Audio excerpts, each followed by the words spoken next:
Hello, you are listening to the Childcare Director's Chair podcast. Your host, Erica Sakosio, invites you to join her community of passionate and inspiring leaders in the ECE field, where she discusses, reflects, and shares the best ways to invest in our children, families, teachers, and community. Because after all, we know they are the heartbeat of any successful program. Hey guys, have you ever wondered what it truly means to lead in the world of childcare? And how does passion and purpose guide you through each challenging yet rewarding day? Welcome to the Childcare Director's Chair podcast. I'm your host, Erica Sakosio, and we are so happy that you are here today. We have a great episode for you. We're going to dive into the essence of childcare leadership with Serena Man, the owner of Heavenly Hearts Learning Academy. She is a trailblazer in her field, and I love that she still works in her center. We explore what inspires her leadership and commitment to advocating for the childcare industry and her vision of what makes a great leader. So welcome to the show. Yes, thank you so much, Erica, for the opportunity. Yes. So we met at the Born to Teach conference. We did. And that was just amazing. Shout out to everybody who, put that together. It just goes to show that here we are a couple of months later and we've made a meaningful connection. And that's just one of the things I really love about networking and just going to different events with other like-minded people. Yes, I could not agree more. I made so many friends there. I love Texas. I'm like, I can't wait to go back. Latrice did an amazing job. Her whole team did an amazing job. And, but I thought, yes, it was well put together, but I also think the people that attended the event were also, like you said, like-minded and equally amazing. So, when you find the right people, great things can happen. So let's talk a little bit let's talk a little bit. But before we do that, tell folks a little bit about your, how you came to the world of childcare. Tell us a little bit about you. Well, I am a teacher by trade. When I was a little girl, I used to, pack bags with snacks and plan out activities, and while the other children were thinking about playing, I was preparing, to have things in place for them. So I definitely always knew that I love working with children. And so I tell people I'm very fortunate because I've known what I've been called to do for a very long time. And so I used to always say when I grow up, I'm going to have a daycare center that I want to have a daycare center. I want to be able to take care of kids. And my dream came true when I was, I want to say in my early 20s. I started my daycare. I had my daughter. And it really started because I didn't want to leave her with anybody. I didn't want to spend a lot of money paying for daycare and not being sure that my child was going to start off on a firm foundation. Education is extremely important to me. So, I started while I was waiting tables. I was waiting tables, and then I was going to school at night, and I was running my daycare during the day. And I just fell in love with it. And after maybe the first 9 months or so, I was able to leave my job waiting tables and just run my daycare. And I just been in love with it ever since. And so in taking care of children, Erica, one of the things that I really have learned is that it's not just children that need care, but it's families as a whole that need care. And so I have a few other businesses that have been like spinoffs from my daycare, one of which is a financial consulting company. And so with that, I help people with their credit. It's called United Credit Doctors of America. We also help with business entity structuring. We help with debt elimination plans. We help with just strategic plans for businesses, helping people understand, how to really leverage the resources that they have available. Another business, which is a nonprofit, we also created as well, Individuals Making Positive Active Change Together.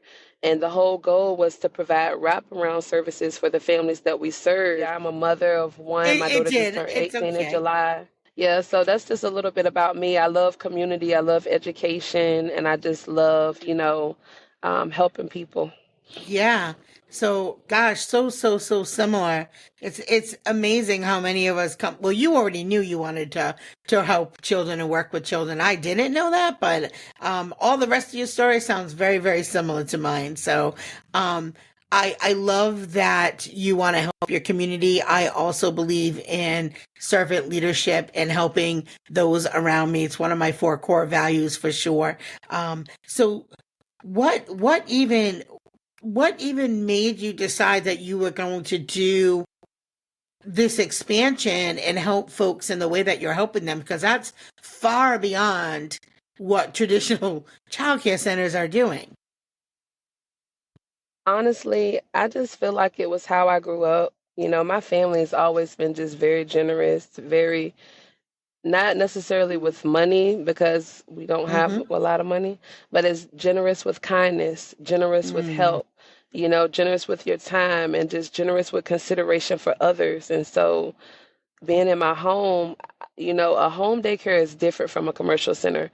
I've been Mm-hmm. blessed to open up my first commercial center this past year, but it's just a big difference between working in your home. You have more intimate relationships with the Mm. families. And so a lot of my kids, I would get them when they were babies and literally keep them until they aged out of daycare. So you're Mm-hmm. talking about 7, 8, 9 years that I would Mm-hmm. take care of these children. And so it just allowed me to really get to know people intimately, and people trust me. They share stuff with me, and I'm a problem solver. So it was like, oh, well, this is what you need help with. Okay, let's figure it out. Let's figure it out. Let's figure it out.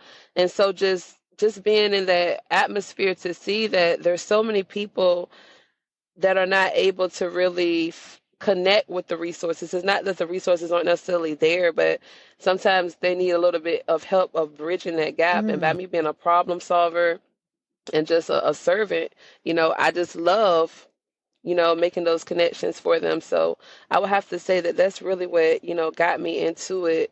And then outside of my family and how I grew up, just my belief system, I'm a firm believer in reciprocity, and what you give out is what you're going to get back. So is whatever, that you want to see manifested in your own life, that's what you have to put out into the universe, to the atmosphere. And so I believe that I want help. I'm not a prideful person. I know that I can't Mm. accomplish things by myself. No matter how great or wonderful God might have made me to be, I'm only one person. And so if I know that I want good help, I have to be good help. And Mm. so that's what I really just strive to be to people and in the community. Wow. That's yeah. That's just wonderful advice and just reaches my soul really.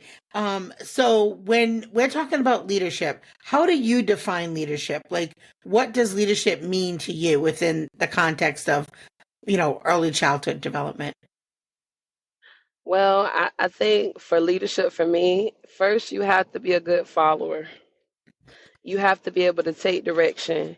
You have to be able to observe, people that have been doing whatever it is longer than you, and be humble and be open to their critiques and their input, because that's how you're truly going to be able to build your leadership ability. I feel that also as a leader, you have to be bold. You have to definitely be connected to something stronger than you, greater than you, bigger than you, whatever you want to call it. The universe, God, Muhammad, whatever. You just have to have something that you're deeply connected to, like you said, like in your soul and your spirit, that's really driving you, because that's what's going to really, in my opinion, help you be the best leader. Leadership definitely, leaders have like similar characteristics. Like most leaders have routines that they follow, they have systems that they have developed in their life to, make things flow a certain way. They definitely network, they leverage relationships, they leverage markets, all different these things. But what stands out about anybody? I feel like a good leader has to be someone that's willing to stand out for what it is they're standing up for. Mm. Yes, yes. Um, so what maybe somebody's like, inspired to do something, but they're not sure what they want to do, maybe could you share some like actionable tips on how aspiring leaders, maybe those coming up the ranks, can embody some of those leadership qualities in their own roles? Maybe they're not a child care director yet. Maybe they're a lead teacher in a classroom and they're ready to lead, ready to make that next leap. What would be some actionable steps or advice you would give them? The first actionable step that I would say is educate yourself. You don't have to know it all, but you have to know enough so that you can become an authority in whatever it is you're trying to lead in. There's so much information that's accessible these days to anything you want to know about. Right in your hand most of the day, your phone. So I would say educate yourself, get yourself into some classes, workshops, network with other people, find a mentor, but really get education about what it is you're trying to lead in. The next actionable step I would say is make sure that you're like examining yourself, like make sure you're leading for the right reason, if that makes sense. A lot of times people want roles and titles as leaders, Mm, but they really don't want to do the work. As a mhm, leader, leadership isn't fair. It's not. You have to be willing to put in extra work, extra emotional, ups and downs, extra everything if you're leading, because a lot of people are going to be leaning on you. So really do mm, like a self check to make sure that you're really up for the job. Because nobody wants a whiny, a complaining leader. Who wants to follow that? yeah, And a lot of yeah. times it's hard because when you are in leadership positions, it's so challenging to find other leaders that you can lean on and be able to just get an understanding, and be able to decompress, because a lot of times when have people following you, they don't understand what it means to lead. They may look at it and say, "Oh, wow, look at all these people following her or following him. That has to be Hmm. so great. They're an influencer. They can do this, they can do that." But they're not looking at it from the other side as well. What does that person do behind the scene? How many Mm, countless hours is that person spending to build that platform? How much hmm. time is that person taking away from their family and sacrificing, and fun and different things to make that be what it is? So Mm, it's like it's not all glitz and glamour. I'm a person that I'll tell anybody, I have worked very hard to get to where I am. And nobody can take that away from me. Even now, I'm still working at my center. I'm the director. But guess what? We're a small center. So when people call out, mhm, I have to be in the classroom. I have to drive. mhm, I have to do whatever I have to do so that things can keep running. So, what if I don't feel good? Guess what? I still got to come in there and smile, be pleasant and keep the show running. Because if I'm in there whining and complaining, well, how do you think that energy is going to affect everyone else that's around me that I'm supposed to be leading? So, you check yourself, make sure you're leading for the right reason. And the last tip that I would say, if you're trying to take some actionable items outside of, educating yourself, self-checking, making sure that you're leading for the right reason, the last thing that I would say is make sure that you're not giving too much to the wrong people. mhm, Meaning, don't cast your pearls to swine. Sometimes, as a leader, you have really good intentions. You want to see people win, and you'll give and give and give mhm, and give and give. However, like I said earlier, I operate in reciprocity. I can't just keep giving and giving and giving and giving and not receiving anything in return to fill me back up, because then as a leader, I'm going to be depleted. And if I'm a depleted leader, then I'm going to be in jeopardy of not being able to lead as effectively. I'm going to be dealing with anxiety. I'm going to be dealing with depression. I'm going to be dealing with all these other things that affect my spirit and my mental energy if I'm not being mindful of where I'm exhausting my resources and my time and my energy when I am leading. So just be mindful of that. That would be my 3 tips. I think we should just sit there at number three and let that resonate with some of y'all. For me, reciprocal relationships are so important, and it took me a long time to get there. And for those of us who really love people, sometimes it takes a long time to get there. Like you said, you want to give and give, but there's a point where you have to say, I've given enough and it's not in return, it's not reciprocal. So, yeah, I think that was something that I struggled with for a little bit. Um, what inspires you most in your leadership journey? And how can listeners tap into their own sources of inspiration to stay motivated in their leadership roles? I think the thing that inspires me the most is the diversity in my role. Like I said, I love education, but I'm an out of the box educator. I love field trips, I love Mm, hands on, messy stuff, I love activities, so it's like hmm. that's what inspires me because it's like it's never a dull moment. It's never a dull moment. I get to choose every day to have fun. And Yeah, my right? my kids are amazing. It could be a day that I'm feeling any type of way, and I tell all Mm, my staff at Heavenly Hearts Learning Academy, you're a superstar. You're a celebrity. The kids mm, just saw you yesterday, and guess what? When you come in again, mm. everybody's running over to you. Yes. Everybody's giving you a hug. It It's never failed. Every day you walk in there, you're a superstar. So it's like whatever you're going through, how can you come into an atmosphere with that type of energy and just not be inspired and just not be happy and just if you mm, walk into that kind of energy and you're not happy and inspired, you need to really check yourself before you wreck yourself because something's going on with you emotionally. You might need mm, to call better help or somebody. But, that's what keeps me moving and just seeing my kids bloom like beautiful flowers. The skill sets that I have learned. So with our nonprofit, we had a campaign a couple of years ago where we had purchased the building that was a hot mess. I have some of the pictures on my Instagram if you guys want to check it out. It's Miss Heavenly Hearts. But anyway, we purchased this building, and during the process, Erica, I had to realize that a lot of people would try to take advantage of you because the building needed to be fully renovated.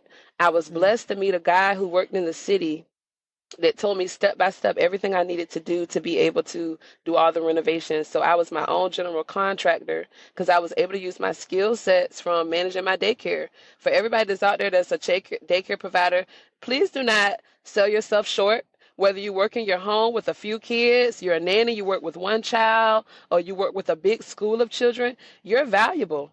Every day you are a project manager, whether you knew it or not. Some people have to go to school and spend hundreds of thousands of dollars to get a degree to be called a project manager. You're doing it every single day. Every day when you're building those lesson plans, guess what? You're managing that project. Every day that you're coordinating schedules, you're coming up with field trips, you're doing these different things, and you're managing all these different aspects.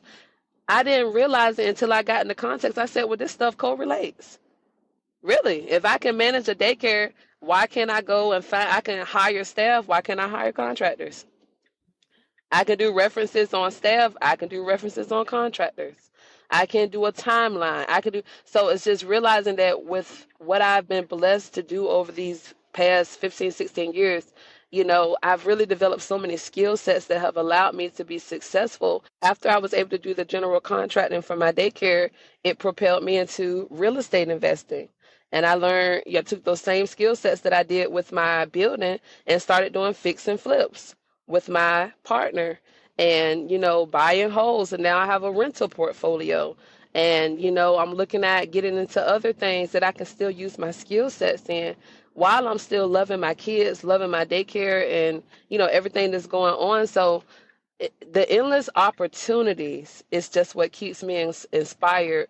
The opportunity of knowing, like at the conference, Ron Clark had talked about the young lady that he had the opportunity to take her to Africa, and then how that touched her so much that she was able to then take that and organize a trip to Africa herself for her classmates. And then from there, he had continuously tried to get this relationship with Nike, and boom, who ends up becoming the head of philanthropy for Nike? This same girl that when she was a little child, he knew her and he poured into her. He had no idea what that seed was going to turn into, but it's just the unlimited possibilities about, what we do that just keeps me engaged and just on fire and in love with it. Serena, can I tell you something? Do Sure. you know I have interviewed so many people and they've all been amazing. Do you know this is the first time I've interviewed a guest? I actually have goosebumps right now because literally everything you're saying right now, I feel it. I feel it so much. Um, you're just you're amazing. You're amazing. The reason everybody runs to you, you're a rock star, because you're doing it right. You've got it right. I know you already know that. You don't need my validation. I'm just saying, literally, I have goosebumps up and down my arms. So thank you for sharing the knowledge that you are sharing right now. And I hope that folks are really, truly listening and tuned in, because the things that you're saying are so impactful. And I hope that people are really, if you miss some of it, go back, listen to it again, get your notebook, because the things that you're saying, these are real things. My sister did all the contract work on our centers. We didn't have a lot of money. We didn't grow up with a lot of money. We had $20,000, a business plan and a dream. We made it happen, right? And so that's the thing, see the opportunities and take them. You never know where they'll take you. So yeah, you're just super inspiring. You're so inspiring. So let's talk about advocacy for children, because as I looked on your Instagram, I saw there was a lot about advocacy. So let's talk a little bit about that, because right now our industry is a little bit in turmoil, I guess I'll say it that way, right? We'll be positive about it, but there's a lot of things going on and some folks are really struggling. So how do we advocate for the childcare industry? Maybe what practical steps can listeners take, or something that you can share in terms of advocacy so that they can make sure that, they don't lose all their kids to state-funded pre-Ks or whatever's going on in their area, because everybody's got different challenges. But Absolutely. So I would say, as far as advocacy is concerned, the first step to all of my brothers and sisters out there, my fellow ECE professionals, I love you guys. I can say that in my time that I've been in this industry, we just rock. I've never been to any type of event for early childhood professionals that you didn't meet just some wonderful people, and that's refreshing because we work with children. So it would be crazy to go there and you got a bunch of mean people, but everybody's so fun and just nurturing and sweet. And I would just say, take a step back. Take a step back, because it's easy to get so overwhelmed with everything going on. And when you're overwhelmed, you can't see clearly. You can't hear clearly. And so you're not in the best position to strategize. So take a deep breath and step back, whatever that looks like for you. It might mean you might have to get off social media for a while and just get your journal out, and reconnect with the same source, the same higher element.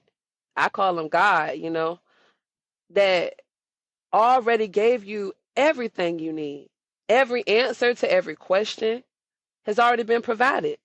But sometimes we get so overwhelmed with what's going on, we dismiss that part.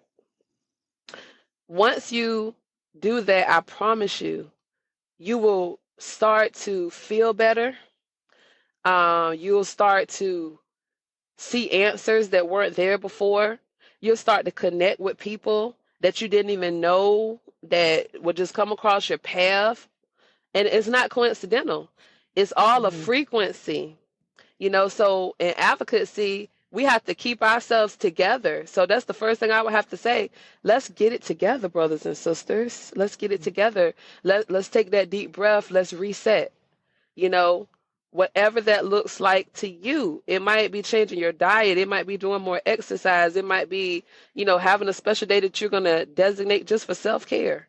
I don't know what it looks like for you, but figure that part out. Reconnect with yourself, because yourself is really the driving force for pushing our mission and our incentive forward. So if you're not okay, if you're burnt out, if you're overwhelmed, if you're conformed to the world and everything the world is saying about what's going on, and you're not being renewed and transformed, by keeping your mind on God, then it's already, not going to work. It's not going to work. We have to reset. We have to clear our minds. We have to open our ears so that we can hear from the divine. And from the divine, everything we need is there. Every answer.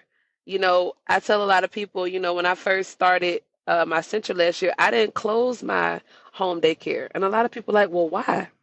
Mm. Because the divine showed me not to do that. Keep 2 locations, not Yeah. 1. Why? Yeah. Because anything could happen. And it's much easier to Mm-hmm. go back to my home and go Mm-hmm. back to my little simple life and keep things moving along without having to Yeah. worry about, opposed to if I just shut it down and I'm in the center, well, I'm in it deep now. I Yeah. got rent to pay, mortgage to pay, staff to pay, taxes, Mm-hmm. this, that, all this Oh, I extra know. stuff. Uh-huh. Exactly. So, if I wasn't in tune with the divine and with myself, I wouldn't have been able to hear that whisper. It's a soft, still voice. That's why you can't have too much background noise because you're gonna miss it. Mm. You got to be able to hear it, and I'm so thankful because then I was able to strategize. So Mm-hmm. one of the things that I do differently than a lot of other daycares is I work with other daycares. I provide Mm-hmm. transportation services. So at that particular time, I was picking up a family of 3 from the daycare they went to along my route, mind you, and dropping them off at another daycare. So there's 3 daycares involved. It's myself, I'm transporting. Mm-hmm. It's the daycare that they're going to, and then it's the after hour daycare that they need to be transported to because mom doesn't get off work until after 6. So Phew. and Oh. and and strategizing and working it that way, I learned that a person can have more than one provider when they are doing subsidy, at least here in Virginia. For instance, if you have a parent that needs care on the weekend, but you don't do child care on the weekend, that parent can go and find a weekend provider. And the subsidy, will still cover that provider. They can have 2 separate providers. Anyway, long story short, we're talking about strategy. And me being willing to step out, do something different that most daycares don't do, and just listening and being open, it revealed to me my house daycare is a separate entity. You understand what I'm saying? From my commercial daycare. Yeah. Mm-hmm. So in essence, I was able to strategize for people that wanted care before the time my daycare opened. I could refer them to my home daycare for their secondary provider for early morning care. And I got my license changed so that my early morning daycare opens up at 4:30 in the morning.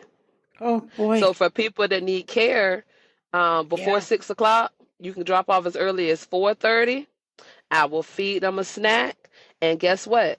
Then I'll transport them to their next location, whether it's at my center or another. So for a lot of families, I was able to gain 2 incomes from one family, being their early morning provider at my home daycare, and then being able to be their primary provider, at my commercial center. So that's strategy right there.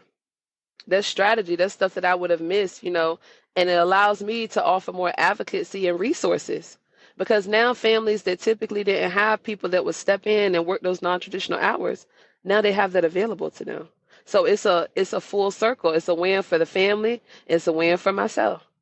And then with the nonprofit, that part of advocacy allows us to help families that might be struggling with different things. We help with utility assistance.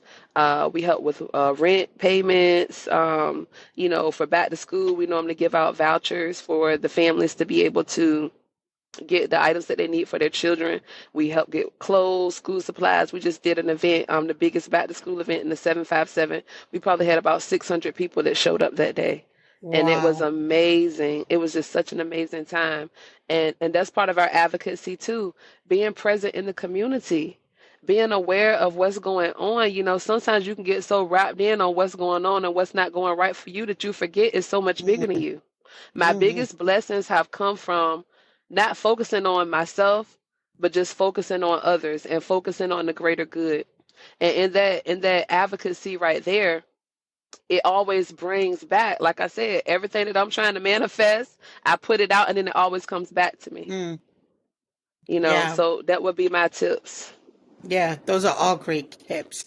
Um, so let me ask you, how do you balance, because you certainly seem very, very busy. How do you balance your passion and practice? Like how do you, because you have a lot of things going on. How do you balance all these things as a leader and make sure nothing falls off, and also taking care of yourself as you had talked about, and your family? You How do you got, do all these you, things? Yeah. Erica, you gotta have a good team. Mm, You have to have a good team. You have to be able to know how to delegate. You have to be able to manage. mm, Everybody's capacity to manage is different. For myself, I'm a really good manager. I'm really tedious when it comes to like orders and making things just flow. And then, just making sure that the people that I have in place know the assignment, and having mm. systems that can allow, them to have checks and balances and keep everything moving along. And then from there, you're able to generate more revenue. So with more revenue, you're able to take better care of yourself, I would hope. Yeah. This is my 39th year. I'm about to walk into my decade of 40 in January, Aquarius season. I'm so excited. And I've been on vacation like literally almost every weekend all year. Like I've been somewhere everywhere, and it's just been amazing. It's been Mm, wonderful. And that's been allowing me to unplug, reset. Like I just came back from Master Nutting last week. That's a place here in Virginia. That's like it's like a ski resort. mm-hmm, They have a lot of beautiful mountains and things like that. But just going places like that with beautiful scenery where I can just unplug and mm. just decompress, journal, get my thoughts out, and Yeah. just go with good company to have a good time. That's part of my self-care. I love a good massage. Making sure I implement the things that I enjoy, to Yes. keep myself balanced. Because I've learned that charity starts at home, right? Mm, And what that means for me, Erica, is I got to take care of me first. Because if I don't take care of me, mm-hmm. my family's not going to be taken care of. My household's not going to be straight if I'm not good. That's the Yeah. type of energy that we have, over our family. And then if our families aren't good, our communities then are not going to be good, Mm, because our families are not going to be able to go out as a unit and make a greater difference and a greater impact in the community. yeah. So that's why it's very important to, put yourself first. And it's okay. It's Mm-hmm. okay to be selfish, and it's okay to be selfless. You just got to Yeah. find the balance between the two. Yeah. That's you have had so many golden nuggets in this episode, I can't even count them all. So one last thing before we wrap up. Is there anything you want to share that I haven't asked you yet? Well, what I would like to share is I'm super excited because our nonprofit did a collaborative proposal in our area for the police chief, and Mm-hmm. we were actually selected to get an award. And so with that, we're going to be doing what is called a safe and sound movement. And so I want you guys to look out for that safe and sound movement. The goal of it is to be able to help people that are in urban communities that are at risk for more crime and violence Mm, know how to come together in a way that you can perform for a purpose, you can show up for a purpose, you can do everything. So what does that mean? If you have a great administrative set, agree to use that in a way to keep the community safe and sound. If you're a great orator, use your words to keep the community safe and sound. If you're a good mother, be the best mom that you're going to make your kids understand what it means to be in a safe and sound community. And we just have a campaign of different things that we're going to be doing. So I'll be sharing more of that on my Instagram. It's going to be on my nonprofit Instagram, though. It's Impact Mind 7. It's spelled exactly like it, IMPACTMINDS, the number 7. But yeah, follow us. We're going to be doing some exciting things. We have a documentary that we're going to be doing just to help people that have been victims of gun violence, families that have lost loved ones to gun violence. We just want to just help everybody just come together to get the skills, the communication skills, to be able to articulate mm-hmm. themselves, to be able to have access to ways to decompress, positive outlets for self-expression, so that they can, channel all that energy in the right way. So I just want to share that. And the last thing that I always share with people is, you know, if you want something different, you have to do something different. Moves do not make themselves. You have to take action. And you don't have to have everything all figured out to take action, but you have to make a move because talk is cheap and life is expensive. So what are you going to do? Peace. Yeah. Oh my gosh. Thank you so very much for being a guest on our show.